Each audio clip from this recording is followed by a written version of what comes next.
وَلِلَّهِ الْأَسْمَاءُ الْحُسْنَى فَادْعُوهُ بِهَا وَلِلَّهِ الْأَسْمَاءُ الْحُسْنَى فَادْعُوهُ بِهَا وَذَرُوا الَّذِينَ يُلْحِدُونَ فِي أَسْمَائِهِ سَيُجْزَوْنَ مَا كَانُوا يَعْمَلُونَ.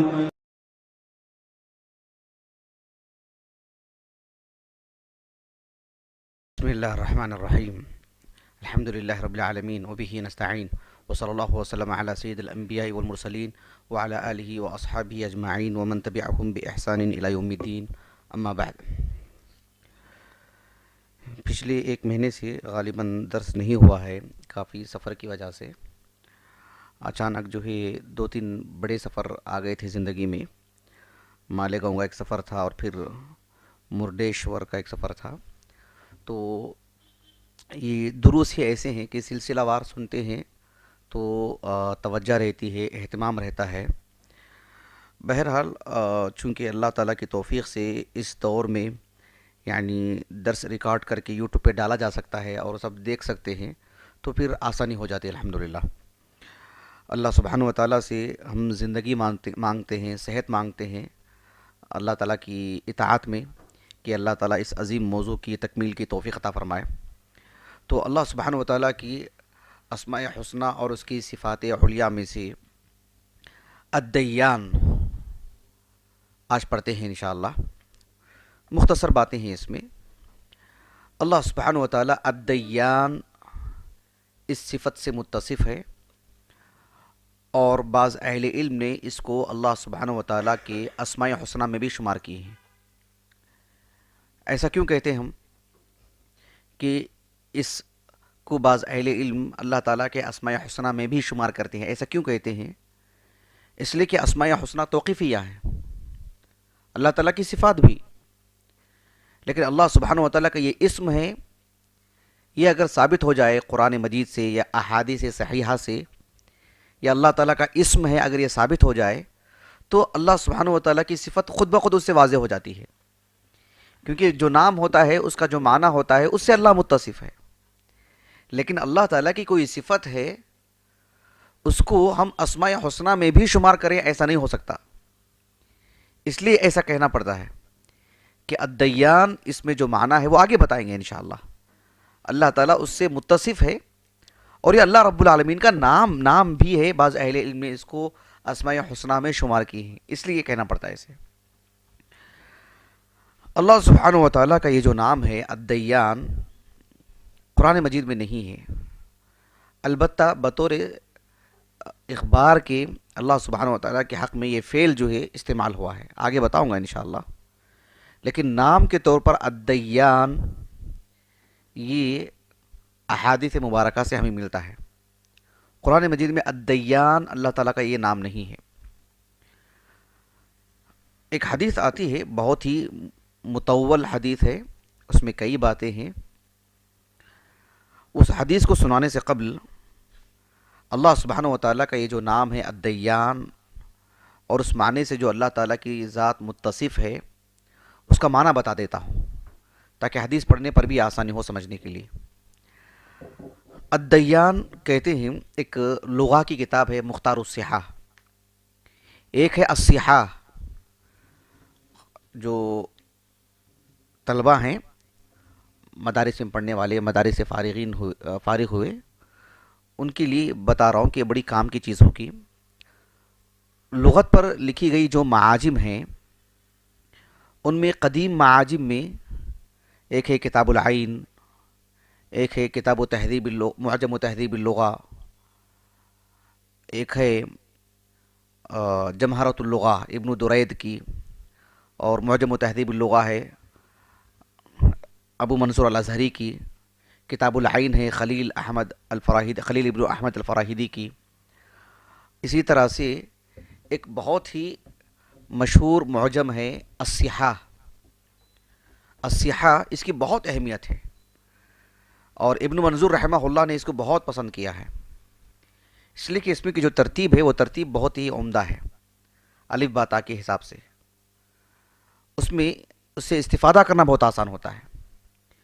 اسی کو اختصار کیا تھا ایک صاحب نے، محمد ابن ابی بکر زین الدین ابو عبداللہ الحنفی الرازی، 667 666 ہجری سن وفات ہے ان کا۔ مختار الصحاح دونوں بھی ہمارے پاس موجود ہیں الحمدللہ، الصحاح بھی ہے اور مختار الصحاح بھی ہے۔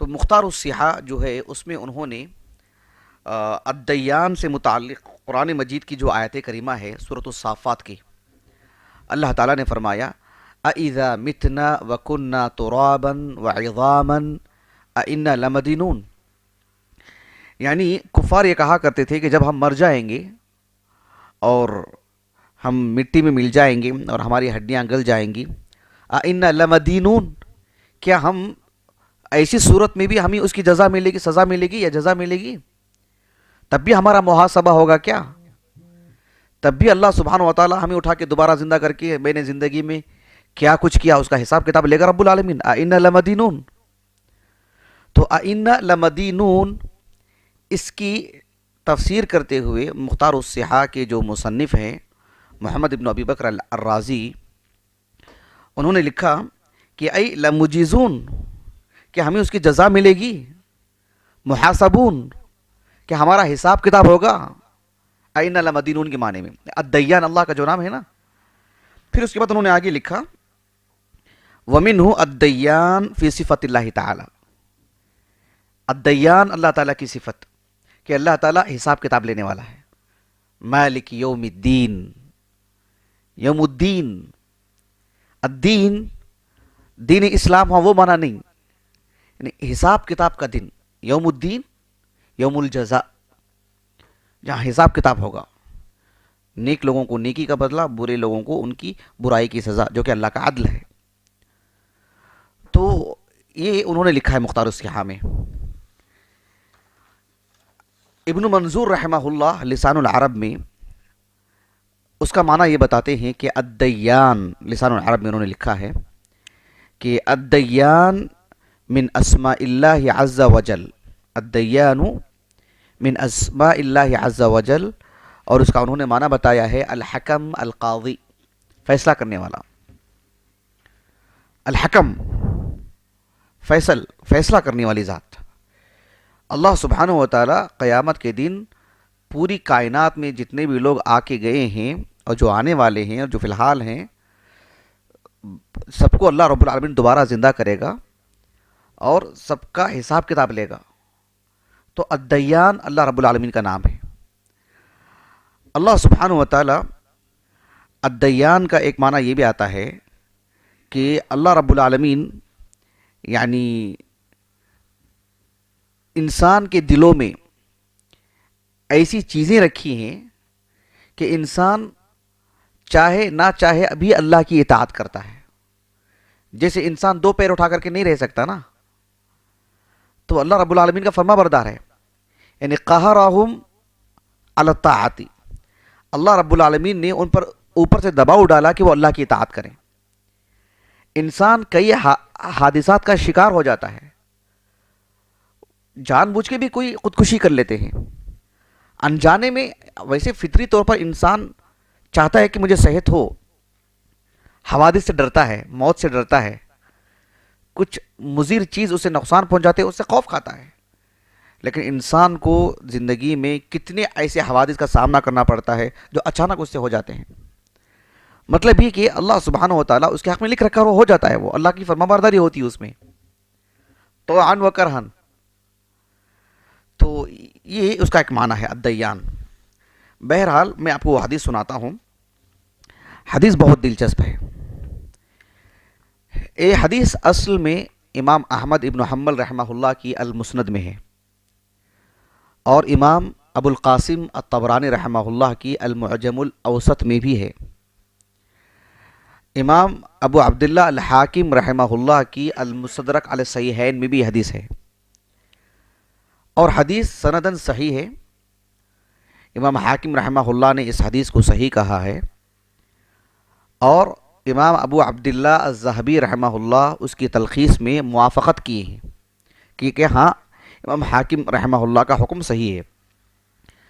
یہ حدیث مبارکہ ابن ابی عاصم رحمہ اللہ کی السنہ میں بھی ہے، جو اس سے قبل لا کر دکھایا تھا میں کتاب السنہ ابن ابی عاصم کی. شیخ محمد ناصر الدین البانی رحمہ اللہ اس کتاب کی اہمیت، افادیت، شہرت کی وجہ سے اس کی تخریج فرمائے ہیں ظلال الجنہ کے نام سے، اور اس میں اس حدیث مبارکہ پر صحیح کا حکم لگائے ہیں شیخ البانی رحمہ اللہ. یہ حدیث صحیح ہے الحمدللہ. البتہ امام بخاری رحمہ اللہ اپنی الجامع الصحیح میں اس حدیث کو الجامع الصحیح کی جو کتاب التوحید ہے اس میں معلقاً لائے ہیں، معلق، اور صیغہ جزم سے لائے ہیں. معلق لائے ہیں، یہ ایک اصطلاحی چیز ہے، ہم اس میں جائیں گے تو ہم اصل موضوع سے خارج ہو جائیں گے. تو معلقاً لائے ہیں یہ حدیث امام بخاری رحمہ اللہ بصیغہ جزم. حدیث کیا ہے دیکھیے، میں مسند احمد سے نقل کر کے لایا ہوں. امام احمد بن حنبل رحمہ اللہ فرماتے ہیں حدثنا یزید بن ہارون قال حدثنا یزید بن ہارون قال اخبرنا حمام بن یحییٰ عن القاسم بن عبد الواحد المکی عن عبداللہ بن محمد بن عقیل. عبداللہ ابن محمد بن عقیل یہ تابعی ہیں. عبداللہ ابن محمد بن عقیل یہ تابعی ہیں. علی بن ابی طالب رضی اللہ عنہ کے جو فرزندان ہیں ان میں سے ایک ہیں عقیل. وہ عقیل کے پوتے ہیں عبداللہ ابن محمد ابن عقیل ابن ابی طالب. 140 ہجری سن وفات ہے ان کا. یہ کہتے ہیں انہ سمع جابر بن عبداللہ، کہ عبداللہ ابن محمد ابن عقیل رحمہ اللہ، یہ جابر ابن عبداللہ صحابی رسول، معروف صحابی، 70 ہجری کے بعد ان کا انتقال ہوا، غالباً 74 ہجری کو آس پاس میں، 73 ہجری بھی بالضبط بعض اہل علم نے کہا ہے. جابر ابن عبداللہ رضی اللہ عنہما سے اس حدیث کو انہوں نے سنا، اور جابر ابن عبداللہ رضی اللہ عنہما صحابی رسول ہیں اور بہت عظیم صحابی ہیں. بکثرت ان سے روایات ملتی ہیں اور ان کے تلامذہ بھی بہت. گھریلوی زندگی میں کیسے ہونا چاہیے ایک نمونہ جابر ابن عبداللہ رضی اللہ عنہما. ان کی زندگی پر کئی دن سے میرے دل میں خیال آ رہا ہے کہ مستقل ایک پروگرام کیا جائے. بہت بہت عظیم المرتبہ انسان، اللہ اکبر. جابر ابن عبداللہ رضی اللہ عنہما کی بلند ہمتی دیکھو، حدیث رسول کے سننے کا شوق دیکھیں ان کا، کتنی بلند ہمت ان کے اندر. ان کو پتا چلا کہ قیامت کے دن جو قصاص کا معاملہ ہوگا، یعنی ایک آدمی آج اس دنیا میں کسی کو قتل کر دیا، ایک مسلمان نے کسی مسلمان کو قتل کر دیا، تو بدلے میں قصاص کے طور پر اس کو قتل کیا جائے گا نا. اب کئی لوگ ایسے ہوتے ہیں جو قتل دسیوں لوگوں کو کر دیتے ہیں. ایک آدمی کو قتل کرتا ہے، کبھی اس کا بھی قصاص نہیں ہوتا. کبھی ایک آدمی 10 لوگوں کو مار دیتا ہے، ایک آدمی کا قصاص لے لیا گیا، 9 آدمیوں کا کیسے لیں گے اس سے؟ تو کل قیامت کے دن اللہ سبحانہ و تعالی جنتیوں کو بھی جہنمیوں کو بھی روک رکھے گا، دونوں کو بھی روک رکھے گا، جب تک کہ مکمل قصاص نہ ہو جائے. کسی پر کسی کا معاملہ کوئی نہیں ہونا، سب کو سکون ہو جائے کہ ہاں اب میرے تعلق سے جو حقوق ملنے تھے مجھے مل گئے. وہ ہونے کے بعد ہی جنتی کو بھی جنت میں بھیجے گا رب العالمین کل قیامت کے دن. یہ حدیث مبارکہ جابر ابن عبداللہ رضی اللہ عنہما کو پہنچی، اور کب پہنچی؟ جب رسول اللہ کا انتقال ہو چکا تھا صلی اللہ علیہ وسلم. اب جابر ابن عبداللہ رضی اللہ عنہما سے کے اندر ایک بے چینی پیدا ہو گئی کہ اس حدیث کو میں تو رسول اللہ سے نہیں سنا صلی اللہ علیہ وسلم. اب جو صاحب مجھے آ کے سنا رہے ہیں وہ کہہ رہے ہیں کہ وہ صحابی رسول سے سنے ہیں. اب ان کے دل میں ایک بے چینی یہ تھی کہ جو ہے میں ایک آدمی سے سن رہا ہوں جو کہ تابعی ہیں، اور وہ صحابی سے سنے ہیں اور وہ رسول اللہ سے، گویا کہ میرے اور رسول اللہ کے درمیان 2 لوگ. اب اس حدیث کو میں رسول اللہ سے براہ راست تو نہیں سن سکتا، علی الاقل وہ صحابی سے تو جا کے سن پاؤں گا. تو یہ بے چینی اتنی تھی ان کو جب معلوم ہوا کہ وہ صاحب ملک شام میں رہتے ہیں، تو صرف اس ایک حدیث کو سننے کے لیے جس میں دوسرا کوئی مقصد نہیں ان میں. ملک شام میں میرے رشتہ دار بھی ہیں، ان سے ایک ملاقات بھی کر لوں گا، کچھ تجارت کے مسائل بھی حل کر لوں گا. ملک شام پہلے جو ہے غیر مسلمین عیسائیوں کے ہاتھ میں تھا, آج مسلمانوں کے ہاتھ میں ہے, ایک نظارہ کر کے بھی آ جاؤں گا. بیت المقدس قریب ہے, سیر و تفریح ہو جائے گی, وہاں پر بھی جا کے آؤں گا. کچھ نہیں, صرف وہ حدیث ان سے سنوں میں بس. اس کے لیے مدینہ نبویہ سے سفر سے متعلق جتنی چیزوں کی ضرورت پڑتی ہے اس کی سب تیاری کی انہوں نے, صرف اس حدیث کو سننے کے لیے, اور کوئی مقصد نہیں. رضی اللہ عنہ ورضا. مثقال ذرہ, رتی برابر بھی کوئی چیز اس میں آمیزش ملاوٹ نہیں تھی ان کے اس سفر میں, سوائے حدیث رسول کو سننے کے. کتنی عجیب بات ہے, اللہ اکبر. اس حدیث کو سننے کے لیے پورا سفر تیار کیا, پورا سفر طے کیا انہوں نے, اور وہ گئے ملک شام کو. حدیث سنیے کہ جابر ابن عبداللہ کہتے ہیں رضی اللہ عنہما, یقول بلغنی حدیث عن رجل سمعہ من رسول اللہ صلی اللہ علیہ وسلم. مجھے ایک آدمی کے نام پر یہ خبر پہنچی کہ اس حدیث کو انہوں نے رسول اللہ سے سنا ہے, رسول اللہ سے سنا ہے انہوں نے. فاشتریت بعیرا, میں نے ایک اونٹنی خریدا صرف اس کے لیے, اور کوئی میرا مقصد نہیں تھا. ثم شددت علیہ رحلی, پھر جو ساز و سامان سفر کی جو چیزیں ہوتی ہیں, کھانے پینے کی برائے نام جو کپڑے وغیرہ جو بھی ہوتے ہیں, لکھنے کرنے کے جو بھی, سب میں نے اس میں جو ہے رکھ لیا میں نے. فصرت الیہ شہرا, ایک مہینے کی مدت, ایک مہینے کا فاصلہ جانے کے لیے, ایک مہینہ, میرا پورا سفر ملا کے ایک مہینہ. ملک شام تک جانے کے لیے مدینہ نبویہ سے 15 دن لگتے ہیں. کتنے دن؟ جب رسول اللہ صلی اللہ علیہ وسلم تبوک گئے تھے نا, تبوک, غزوہ تبوک, 50 دن کا سفر تھا وہ. جانے کے لیے 15 دن, آنے کے لیے 15 دن, اور 20 دن وہاں تھے آپ, کل 50 دن. تو ایک مہینے کا سفر, 15 دن گئے تو پھر آنے کے لیے 15 دن, بقیہ جو ہے مطلب صرف جانے آنے میں 15 دن ان کے لگے. فصرت الیہ شہرا حتی قدمت علیہ الشام, جب میں ملک شام پہنچا, فاذا عبداللہ ابن انیس, عبداللہ ابن انیس صحابی, 50 پر 4 ہجری ان کا سن وفات ہے. 50 پر 4 ہجری کی تاریخ سے پہلے کا واقعہ ہے. 54 ہجری میں انتقال ہوا ان کا. جب میں گیا ان کے پاس, فقلت للبواب, دروازے کے پاس جو چوکیدار تھا, میں نے ان سے کہا, قل لہ جابر علی الباب, ان سے کہو کہ دروازے پر جابر کھڑے ہیں, جابر ابن عبداللہ. عبداللہ ابن انیس رضی اللہ عنہ کے جو فرزند جو دروازے پر کھڑے تھے, وہ گئے, جا کے والد صاحب کو خبر دی. تو ان کے والد صاحب آئے کپڑے وغیرہ پہن کر کے اندر سے, عبداللہ ابن انیس صحابی باہر آئے اور جابر ابن عبداللہ کو دیکھتے ہی گلے لگا لیے. فاعتنقنی, مجھے گلے لگا لیا. واعتنقتہ, اور میں بھی ان کو گلے لگا لیا.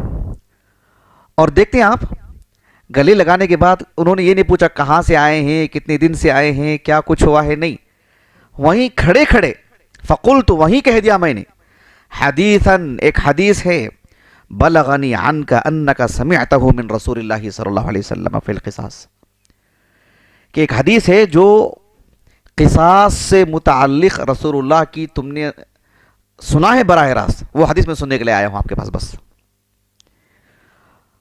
میں نے کیوں اتنی جلدی کیا, فوراً اونٹنی خریدا, فوراً یہاں آیا, اور میں یہیں پر کھڑے کھڑے کیوں بول دے رہا ہوں آپ کو, فخشیت ان تموت, مجھے ڈر ہے کہ آپ کی موت آ جائے, او اموت قبل ان اسمعہ, یا ہم دیگر باتوں میں رہیں, کھانے پینے میں لگ جائیں, اور اس سے قبل میری موت آ جائے, نہیں, اس لیے میں نے فوراً کہہ دیا یہ بات, پہلے مجھے حدیث سنا دو, بقیہ دیگر باتیں. اللہ اکبر. محدثین صرف حدیث رسول سننے اور اس کو جمع کرنے کے لیے سفر کرتے تھے, ہزاروں کلومیٹر. اللہ تعالیٰ کی توفیق, اس کے فضل و کرم سے میں نے محدثین کی ان خدمات کو اجاگر کرنے کے لیے مستقل ایک پروگرام کیا. آپ تھے نا ساتھ میں رحلات پر, صرف اس میں, اس کام کے لیے. ایسا نہیں کہ یہاں سے ہم وہاں جائیں دیگر کام بھی نمٹ لیں اور وہ بھی کر لیں، نہیں، ایک ہی مقصد، دوسرا کوئی مقصد نہیں. اللہ اکبر. صحابہ میں محدثین انیس کے اس واقعے کو سامنے رکھ کر کے اپنے اندر ہمت پیدا کی کہ ہمیں اس کام کے لیے نکلنا ہے. جابر بن عبداللہ کے اس واقعے سے اب حدیث سنیے گا. وہ صحابی رسول کہتے ہیں کہ ہاں میں نے رسول اللہ صلی اللہ علیہ وسلم کو یہ کہتے ہوئے سنا کہ یحشر الناس یوم القیامہ، کل قیامت کے دن اللہ تعالیٰ سب کو جمع کرے گا، عراتن، سب برہنہ ہوں گے، بدن پر لباس نہیں ہوگا، غرلن، بہمن، خالی ہاتھ، کوئی چیز نہیں ہوگی ان کے پاس.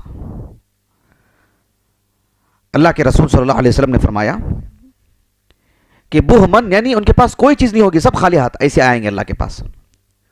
اب دیکھو ہوگا کیا، ثم ینادیہم بصوت، پھر ایک آواز کے ذریعے سے انہیں ندا دی جائے گی، انہیں پکارا جائے گا، انہیں بلایا جائے گا. یسمعہ من بعد کما یسمعہ من قرب، وہ آواز جو مثال کے طور پر اربوں کے لوگ ہوں گے نا، یا اللہ، سوائے اللہ کے کون جانتا ہے، وہ آواز سے جب انہیں ندا دی جائے گی تو قریب والا جیسے سنے گا، دور والا بھی ویسے ہی بالکل آسانی سے سنے گا اس آواز کے ذریعے سے. اس کے بعد اللہ تعالیٰ کہے گا کہ انا الملک، میں ہی بادشاہ ہوں، انا الدیان، میں ہی فیصلہ کرنے والا ہوں، انا الدیان، دیکھ رہے ہیں آپ، اللہ اکبر. انا الملک، میں ملک ہوں. دیکھیے اسی طرح کے احادیث سے، اس طرح کے اسلوب سے اہل علم وہ شمار کرتے ہیں کہ یہ اللہ کا نام ہے. انا الملک یعنی گویا کہ اللہ کہہ رہا ہے کہ انا الملک، گویا کہ اللہ کا ایک اسم ہے. انا الدیان، الدیان اللہ کا ایک اسم ہے. کہا کہ انا الدیان یعنی انا القاضی، میں ہی فیصلہ کرنے والا ہوں. اب یہ حدیث مبارکہ سنیے آگے. اللہ کے رسول نے کہا صلی اللہ علیہ وسلم وَلَا يَنبَغِي لِأَحَدٍ مِّنْ أَهْلِ النَّارِ، جہنمیوں میں سے کوئی جہنمی کے اندر اتنی طاقت ہی نہیں ہے کہ ان يدخل النار، وہ جہنم میں داخل ہو جائے. وَلَهُ عِنْدَ أَحَدٍ مِّنْ أَهْلِ الْجَنَّةِ حَقٌّ، کہ کوئی جہنمی اس وقت تک جہنم میں نہیں جائے گا جب تک کہ کسی جنتی کے پاس اس کا کوئی حق لگا ہوا ہے، اس کا حق دلا دیا جائے گا تبھی وہ جہنم میں جائے گا. ایسا نہیں کہ مجھے جہنم میں ڈال دیا جا رہا ہے اور وہ جو جنت میں چلا گیا نا اس کے تعلق سے میرا ایک حق تھا، کون دے گا مجھے وہ حق، ایسا نہیں ہوگا. اللہ اکبر. حتی اقصہ منہ، یہاں تک کہ اللہ سبحانہ وتعالیٰ اسے اس کا حق نہ دلا دے. ولا ينبغي لأحد من أهل الجنة أن يدخل الجنة، ایک جنتی بھی جب تک اس وقت تک جنت میں داخل نہیں ہوگا. وَلِأَحَدٍ مِّنْ أَهْلِ النَّارِ عِنْدَهُ حَقٌّ، کہ جہنم میں سے کسی کے پاس اس کا کوئی حق جڑا ہوا نہ ہو. حَتَّى أَقُصَّهُ مِنْهُ حَتَّى اللَّطْمَةَ، ایک تماچا ہی کیوں نہ ہو جب تک کہ دونوں کے درمیان حساب کتاب پورا نہ ہو جائے، وہ جنت میں نہیں جائے گا، وہ جہنم میں نہیں جائے گا. بہرحال صحابی نے کہا قال قلنا کیف وإنا انما نأتی اللہ عز وجل عراتا غرلا بہما، اے اللہ کے رسول ہم اس وقت خالی ہاتھ ہوں گے نا، کچھ بھی نہیں ہوگا نا، کیسے معاملہ ہوگا؟ کہا کہ بالحسنات والسیئات، نیکیاں اور برائیوں کے ذریعے سے ہی معاملات حل کیے جائیں گے. بہرحال یہ اللہ سبحانہ وتعالیٰ کے اسماء حسنہ میں سے ہے. 8ویں صدی کی عظیم شخصیت، نہایت قداور عالم دین، حافظ ابن القیم رحمہ اللہ، ان کا جو قصیدہ ہے جو القصیدہ النونیہ کے نام سے مشہور ہے، 5000 سے زائد اشعار ہیں. پوری سلفیت کو انہوں نے اشعار میں ڈھالا. میرے پاس موجود ہے الحمدللہ، اس کی کئی شرحیں بھی آ چکی ہیں ماشاءاللہ. ان میں ابن القیم کہتے ہیں رحمہ اللہ جہم ابن صفوان وشیعته الاولى جحدوا صفات الخالق الدیان. اس شعر میں اللہ سبحانہ وتعالیٰ کا ایک نام کے طور پر ابن القیم رحمہ اللہ نے الدیان، اللہ کا نام ہے، ذکر فرمائے ہیں. دیگر مقامات پر بھی ابن القیم نے ذکر کیا ہے کہ الدیان اللہ کا نام ہے، تو عبد الدیان ایسے نام رکھا جا سکتا ہے، واللہ اعلم۔ انشاءاللہ ہم ابھی اپنے درس کو ختم کرتے ہیں۔ اللہ تعالیٰ سے دعا ہے کہ اللہ تعالیٰ ہمیں دیگر اسماء حسنہ کو بھی پڑھنے اور اس سے اپنی زندگی میں لانے کی توفیق عطا فرمائے۔ سبحانک اللہم و بحمدک اشہد ان لا الہ الا انت استغفرک و اتوب الیک۔